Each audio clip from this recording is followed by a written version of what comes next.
ana antumi amaso Owura Jonathan o temi nka memo wadwo mo akwa bade ba Peace FM kase boso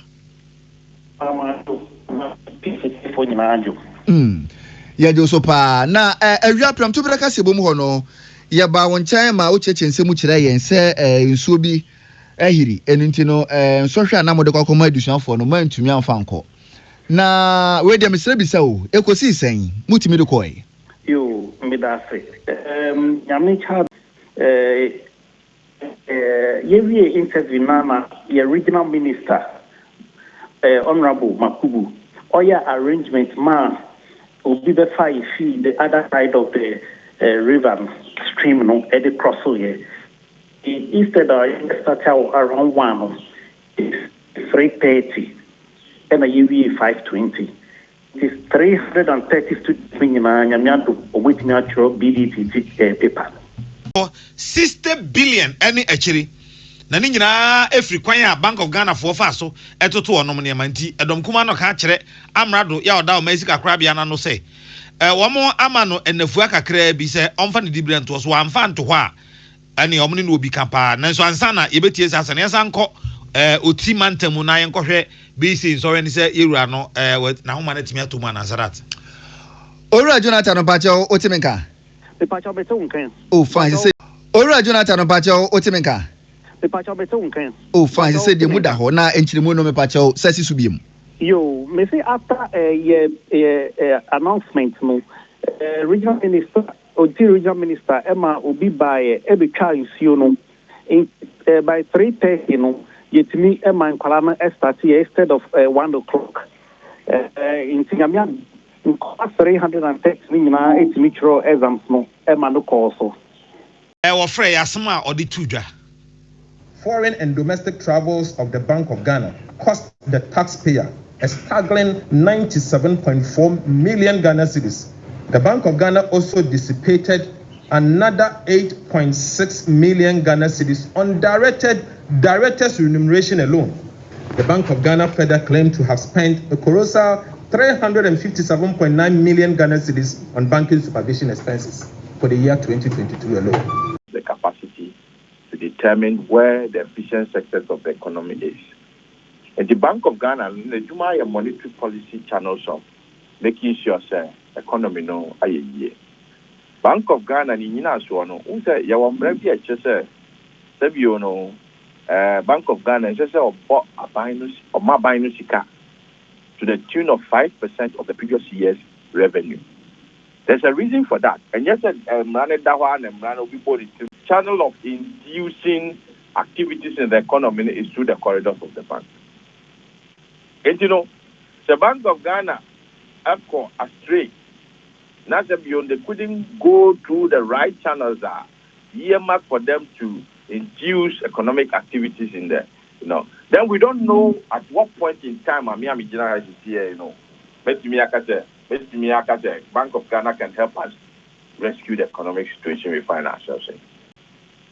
So how do we come to a point that at the bank you print money to, you know, the government, and you for now, when you say, Bank of Ghana is supposed to print money, right? Bank of Ghana is supposed to inject money into the economy, but the same Bank of Ghana, in the next 4 years, 5 years, so should find a way to recoup about 80% of the money injected into the economy back into their folds.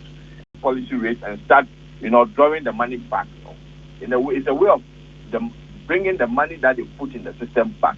They had already created economic activity, a very building on there's something we call multiply effect in the economy. A better regenerating on Tinaka on what from Shikariba. And the Bank of Ghana said, when can they recoup that money that they injected into the economy? They can't tell us. Can they? Prof, anti can they? Prof, anti Bank of Ghana say 2 million ekuta no. Odidi buruso ananu anu odi so no. Afei eba no sika nso a ode hye economy no mu a ebi aka say wanya ne sanso anka economy na beji agu kura eho no ye kire mu sen.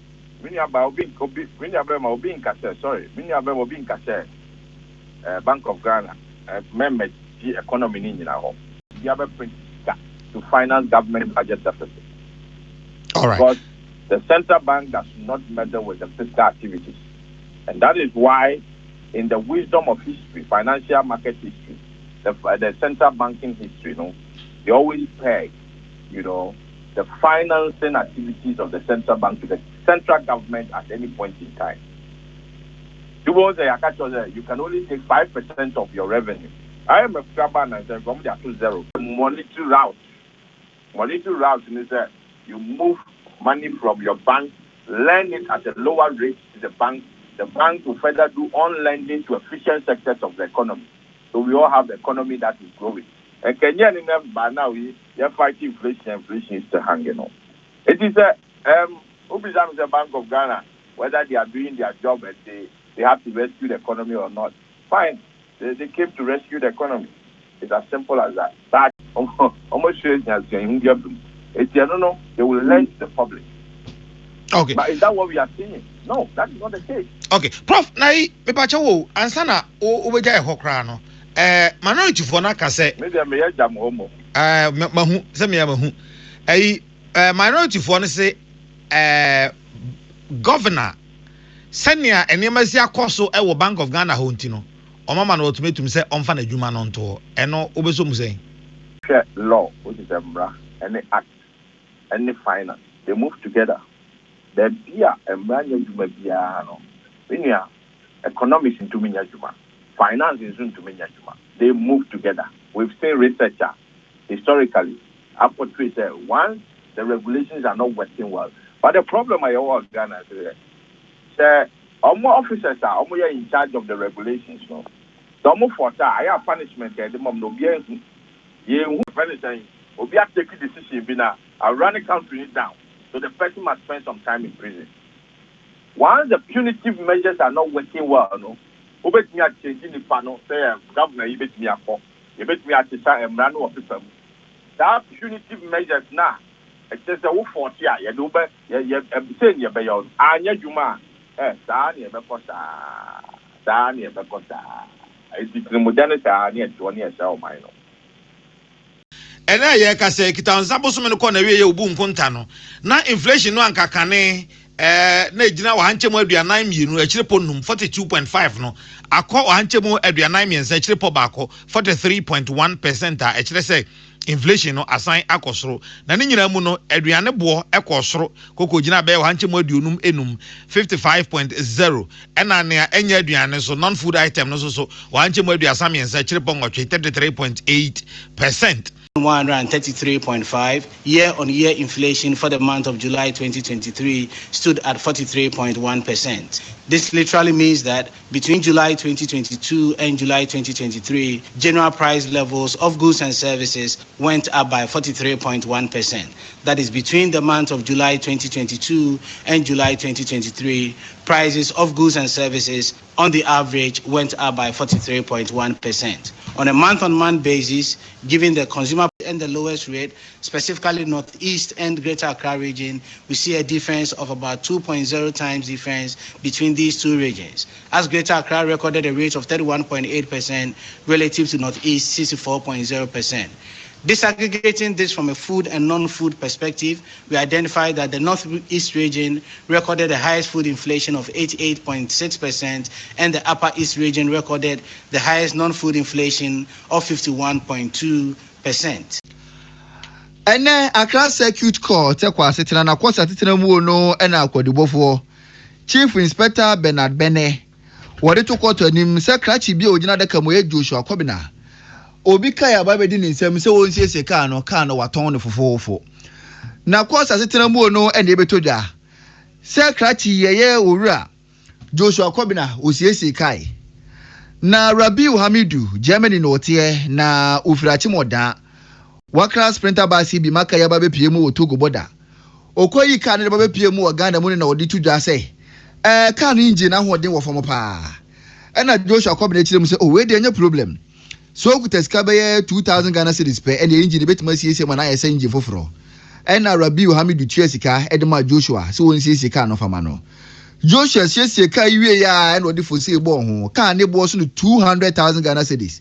ɛne wɔtɔn no 40,000 fofofo ɛde ma krachi bia otwi okada ɛyɛ Vincent Selassie na Joshua Kobina ɔtɔn kan yue ya no de ne ho kan ngura wakɔ tena Togo Rabiu Hamidu atwakwan Joshua wo hu na kyira kwan onya ne ntie sɛ krachi na akɔ tena Togo pɛ ɛna okoko pie mu Togo kɔ yi post fo aso tere wo Togo sɛ ɔhwɛ krachi bia your friend Joshua Kobina no wonya ne ntie sɛ ɔba pie mu Togo ɛna Togo abambɔfo yi na so tere sɛ wɔnta mu chuku no behwehwem na hwehwemu mu no ɛna pechi ɛna ne nanu ya edin koko pie mu ɛwa classic court agina so ama court edi na asem na court aye ne sɛ o my Ghana mamra section 124 clause 1 Criminal Offences Act 1960 clause 29 ɛkyerɛ no sɛ ofo obi agapade na kokoton wa bra nipa ne mpene so a wabu my Ghana mamra so nti efrisha polypoly miensa onkonkodam na woni aban enkonhye na krachi no wagye atum sɛ enokore ogitum sɛ wayɛ mfonso na on de ono so wagye atum sɛ watietia mamra so na emum kaa no wanti man kyerɛ ba bi ɛwɔ ɛsan Vincent Selassie ɔtɔ kaa no 40,000 no ono so ato am ofoforo 80,000 Ghana cedis wonya mfoso 40,000 de pay ne botom na emum no ba bi aka na kodi die wanti mi ankyerɛ sɛ nipa ɔtɔ kaa no firi nkyɛn no wɔde kɔ atifi do wɔde ba na 4 anaso de kɔ apoe mantam nti minimu ka sɛ nipa mienu kɔta yɛ wɔn sɛ wɔn konkɔ de afiase na wɔne aban enkonhye no wɔkyena no wɔkɔ no wɔsaba no obi agapade bi di wɔn nsam a wɔntɔn no wadi wɔn anim akɔsa owura Alan Kwadwo Kyerematen ɔno so ɛka wɔn mu a ɛpresa dibrei ɛho na yɛka sɛ Alan Cash ɛwɔ asantema mu a wɔbɔ nto akyerɛ delegates ne deɛ nti a ɔno Alan Kwadwo Kyerematen ɛna ɛsɛ sɛ wɔn ɛde ontumi ɛhyɛ ne nsa na ɛnɛ ne campaign team no operations director Alhaji Abubakar Siddiq Boniface ɔde ato dwa sɛ MPP amanyɔkuo no sɛ woba na wosom a yɛbɔ waba so ɛwɔ hɔ tententen enti sɛ woba na sɛ wonim sɛ mampani na wopɛ a na wadi mampani line no so minister na wopɛ a na wadi saa line no so MP na wopɛ a na wadi MP line no so enti MPP deɛ nyɛ sɛ bia woba ya wona ho ɔfɛ wona wowa wona woso wona woetia wona etuntum wona ayekɔkɔ nti no na yɛde dibre ahyɛ nsa na ɔso otumra kyerɛ si a mampani dada akofo ɔne Professor Albert Adubuahe ɛkɔkɔ pre akonwa ho akyerɛ ebedu kofo so odi nkunim no kwa na nhyɛ da nye nkunim ɛma no kwan ɛma no kura franka enso alante aseɛ ɛma mampani akufo ado ɛkɔe ka kyerɛ ne sɛ ominua mɛta wachi na nso kɔ wi a na waba bɛta machi ma mampani kura hyɛ ne bɔ sɛ wo me nso so mɛta wachi eti abrɛ ni nie sɛ Alan Kwadwo Kyerematen MPP amanyɔkuo no ɛde tumi ɛbɛhyɛ ne nsa na ɛbra Alhaji Boniface ɛkasa yi na wɔne party mpanifo a efiri bosomtwe nhyiaeɛ so ɛna atwema kwangoma ɛna ahyia asanteman mu party nipa baku 17 Johnson no first no body first nanado ene ba second yeba Legon unje ni ye party eyatede ye nam to say mboa controfi we don't follow each other just because you been brought in iti ye ko ye no Legon obia say ye no a ye bo Akufo-Addo abaso enye edin no ye de man no adwuma wo ye 79 because no can lead us now people's movement for freedom and justice Pase wonum edi tumi no ebehye Alan Kwadwo Kyerematen Alan Cash ensa na bosomtwe abato mpasua so kyerɔkyerɔfo Reverend Gabriel Reko wono so ejina party mpanifo anamu eka bibi kyerɛ mpanifo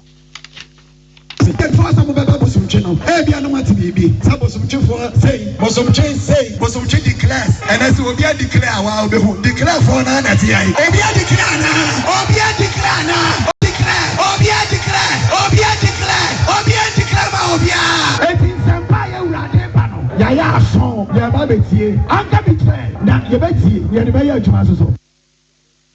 The okasa ye Reverend Gabriel Reko bosomtwe abato mpasua so no ne kyerɔkyerɔfo sɛ wonom de wachitae ama obi anase omomfa ma obi no ɛna ɔka ɛho asɛm no na sɛ ye declare ye Alan Kwadwo Kyerematen campaign ye mu ye bobɔ mmrahye bedwafoɔ bi a ɔmo nso so ɛkyerɛ sɛ wɔnom declare ɛde ama owura Alan Kwadwo Kyerematen ɛma mo kae a Honorable Kwame Nyimadu Ntwikra de oba bɛka sɛ o dabi na entisa asem no ntisa because ono no wadi kan a declare kra de ama mampanya be de chire Alhaji Dr. Mahmudu Bawumia enti so obi beka say alamba enso asa be declare manwa na onte ase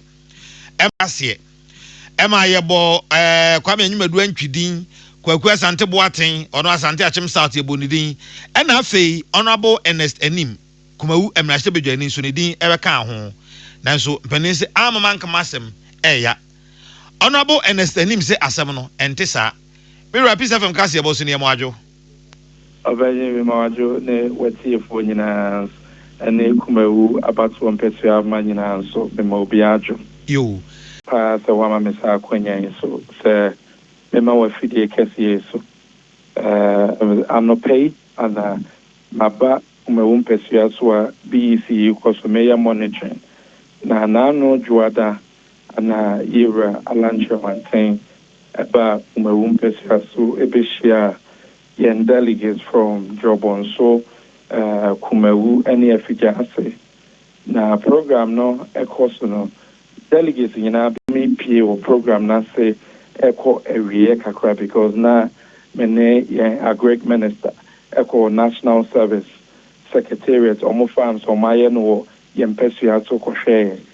Me ba ye no na owura alanche mantain na edu no so all kasa ewo dwumadi na say Inti okasa wiye na akoba se ye nyina ye nimse Ghana haba election kese ko so na eye kumawu ira alanche mantin ase ewo support wa _𝗂𝗵𝗀𝗀 me ewo me ba election akensi amekoye iti eye na ase ana me dema ira alanche mantin inti eche amekote se declaration ekoso no na ayemi na kakra because enye sa ene koso na no juada no ayen delegates eba de obiate kasa me kasa ye ene na sia me de ma ira alanche manten so dem dia sede ni kabia ema sika kra bia hodo a affordable housing yi wo ho ehye mu bie aso ye hwe adwadie ena dansie nwuma so ena for real estate developers ahodo se wo munyina no o maka adwadifo na wo ye ne se affordable housing ni wipe o mbebo ma adwadifo nso anya bi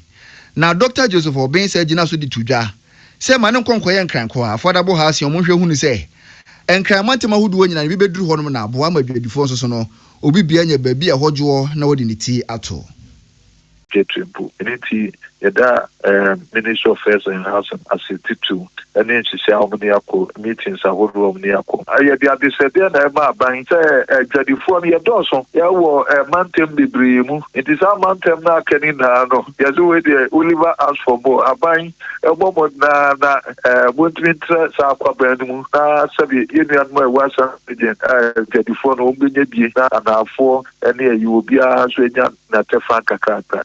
Côte d'Ivoire mampani 𝗁𝐸𝐸𝐞𝐚𝐨 watoa nananom ewo ensiedo ama akwakoye arawusem de ama Ivory Coast man no enu nti wonma tran ya ewo Ghana ase wabie arawo krata mu de ato wo se obi akwa na odnensa akwakohya ase akotworo ne onim efa kane mampani 𝗁𝐸𝐸𝐸 eho na Ghana mampani na Danko Akufo-Addo nso akwakohworo ne onim efa mampani dada yi ho e de ahye sakrata yi mu na Ghana mampani na Danko Akufo-Addo se ye ka Côte d'Ivoire ni se if free say Côte d'Ivoire for e de wonom ho e free French broni ensemu no wono ene mampani a otoso mienu ebra mo bekaye a omampani 𝗂𝗵𝗀𝗀𝗀 na odi ade no na sa 𝗁𝐸𝐸𝐸𝐸 a yeka system yi eye ne soafo a ohwe sikasem so na oboa mampani Felix 𝗂𝗵𝗀𝗀𝗀 ema omototo Côte d'Ivoire sikasem pa ma ne koyi a ebibrem atoya se ne de Côte d'Ivoire fo sikasem etwa aman kaye no empoa na sanabu sumi ya ewo mu mpani se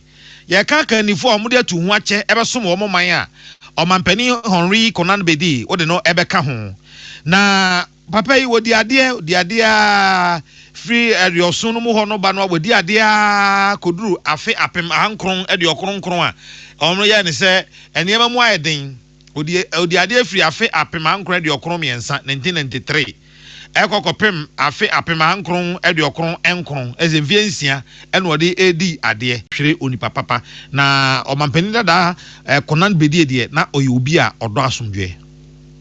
Thank you for the arrangements that has allowed me to come and pay my last respects to President Konan Bedie. I've already spoken to your president, our great friend, the President Alassane Ouattara, and expressed my condolence to him over the death of his predecessor. The President Konan Bedie was part of the great group of ministers who assisted the great leader to create the Ivory, the Côte d'Ivoire that all of us know. Great economic development, and indeed was the outstanding economy of West Africa at the time to play in that development. He has been a faithful servant of the Ivorian people and the Republic, and he was also a great friend of our country. He treasured very much. Ghana mampeni nana adodankwa Akufo-Addo ne na yetiye nana abnentri ono ene yaman bofo Ghana mampeni abedi yechire His Excellency Dr. Alhaji Mamadu Bawumia apa school dan kama dankura ball polimi yensa ne wumu ano edi amadu shanfo gentitiye e kwabwanta Presby Basic School wa yensu anu mense ne wo poemantemu se wonje won fambo na wodi sua ho nsem no entumi emfa ne ntoma pa emfamfira na upenyana wosi abaya na mu wa yensu ano Maame Jennifer Ansa Uku Enkum wa bera Ghana mampenya be de kire epa odwumade ho ntoma no wase bia wodi nsemsei atudwa Mampeni abede cheko program Appiah Presbytery na okan se erade akana koma se omesi 3 units e wo kwabonta ama school no enti ono ade ne ho ba for se sika bia e wo ho bia no ankasa ebehe na ode ose eyeyo okan ye pe ne na otwepepe na ye hyase e na nyame adom yetimi awie bibia o sanso akan se obe provide computers ama na nyame adom ode computers na ba na ye hu ade fefe a ye hu Yes, yeah, about what is your pa, Madison Coso, Eastern region, Ayensu and Noha, Osha, my computer, Febini Hababia, a bin sita, about Kwabanta, now a quad digital, about Mamo Frano, to me, your computer, and Nagana, Obia, and you was your computer, about Papa. Tell the vice president, I say, I bet can't Presby schools, JHS, a woman back home. Until the most, yada president, I say, yada vice, I say. No chiremu ensufia efiri omo adwuma mu eba no omo tuni nyina kogu punum wabra omo nso ne so enya ne hwe jese onom de gu punum direct na eba san so a ya na ha adwene pa enu nti Environmental Protection Agency aduaduemu akwa kohunu ama saade waso ano ne no ena one nsentwofo twetwe nkomo a Dr. Henry Kwabena Kokofu echechiremu ne ye ya wonom kokohunu adwumakuei ene ne a oye ene anamo a watu ede afanzufi no a otugu pomu no koso ewo biaedi a ben winiba ewo central adwumakuo no eye de efre no paper cardboard eye adwuma eboa omanchichire ya share the regional directors nyinara so omuma EPA head office yehu bia wo adwumakuo ahodo wo de bia wo ye profile projects nyinara ntidia wonim se eho asema ahometi ebetime de ohaw bia bantentem behu na ye deploy sa ne me nyina wo immediately ne nyina mu no ye kama amanfo ate ase se koso ewo biaedi a ben winiba ewo central adwumakuo no eye de efre no paper cardboard eye adwuma eboa omanchichire ya share the regional directors nyinara so omuma EPA head office yehu bia wo adwumakuo ahodo wo de bia wo ye profile projects nyinara ntidia wonim se eho asema ahometi ebetime de ohaw bia bantentem behu na ye deploy sa ne me nyina wo immediately na ne nyina mu no ye kama amanfo ate ase se Granny enam climate change ne yohu akwa atwe nintino ye bohu paye ne ye bohu dawu se ebetini a yenye ne ye frɛ no resource reuse recycling ane bibia ntino tio kra na obedane ani bewia san fire adie bio na eno adanda no tienu bi na omugusu a omuye eno ti no kreni pipeline ne de eda ho nanso ne ye ni kohunu ye ne ye hwehwemu aye ne se enya ade a omude nsofin bi efam na impo nsuo kra na omuye adwuma mjemo wani ankwanko ye ya Dr. John Oforitin Kranka semne na wochirim se senate dwumadi mu na kamia kwa se Ghana fododo na no won hyede nim se na senate dwumako no won dwumadi ne sitie ena mfaso e woso e de ma Ghana fo no nti senate mpeni fo de hye begu apono so enche bebire no wone Ghana fo be kasa na wa kyerɛkyerɛ wo mu se sempo enye wa humjemu mpo na wakɔ na mpo se nkwahia bi ena asi anase wo bi mpo na ba wakɔ mu a senate dwumako no betimi aboa na nso so no ekɔnkɔ ba se obekɔ bosia bo ansa na de twetwa wo ho percent no the bar. You stand a chance said oko ahomegye mu a be replace no amount 60%. Afena afi kura na yesa ka ho bi oni say wo ye adwuma yi a okoba yi na nyame mfa sa ma udi dem tinhye no wo ho say na doctor for the omonsa sha ase ne de. Ye be hwe kosi say nyankopon ebefro. Eni ntina me kan say omunga no jealously both employers and employees. Na me bu mani no me hu say ne ntwa yi ne say amanfo bebre entisnet na se. Ntino ne ye say ya kasnet nsempa a kyereti mamufo Ghana adwumayefo. No man who says net no kra mpo no eso percent no the bar. You stand a chance said oko ahomegye mu a be replace no amount 60%. Afena afi kra na yesa ka ho bi oni say wo ye adwuma yi a okoba yi na nyame mfa sa ma udi dem tinhye no wo ho say na doctor for the omonsa sha ase ne de. Ye be hwe kosi say nyankopon ebefro. Eni ntina me kan say omunga no jealously both employers and employees. Na me bu mani no me hu say ne ntwa yi ne say amanfo bebre entisnet na se. Ntino ne ye say ya kasnet nsempa a kyereti mamufo Ghana adwumayefo. No man who says net no kra mpo no eso wodi make sure say we email address with us are correct. We yes sir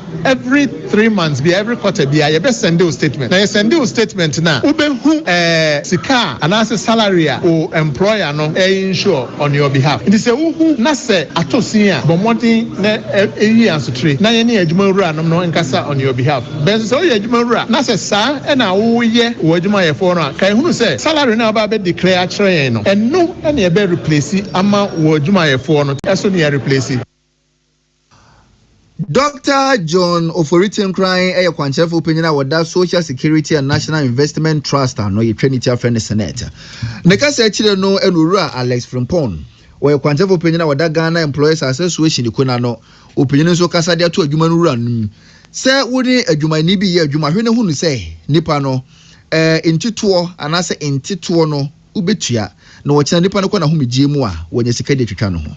18 omunyina so snake beti omuka ezi enya workers omotima ya adwuma ache na omotimi atua omoma pension ka na chise sustainability no ahwe be problem oye employer ese udi mra no so ene so oye bibia be ma workers won achire omo ochina esa da achi bia no the problem beba enti ese workers no omo so omo ni da ho na from time to dem bisa employer and say contribution on the call and say say nyana so obadwuma na wo confuse sika na nya dia wo gine ne ahwe ochina ne bedu no na wonya problem enti ne ehu nya say workers so bo mo woni akọ estimate contribution no so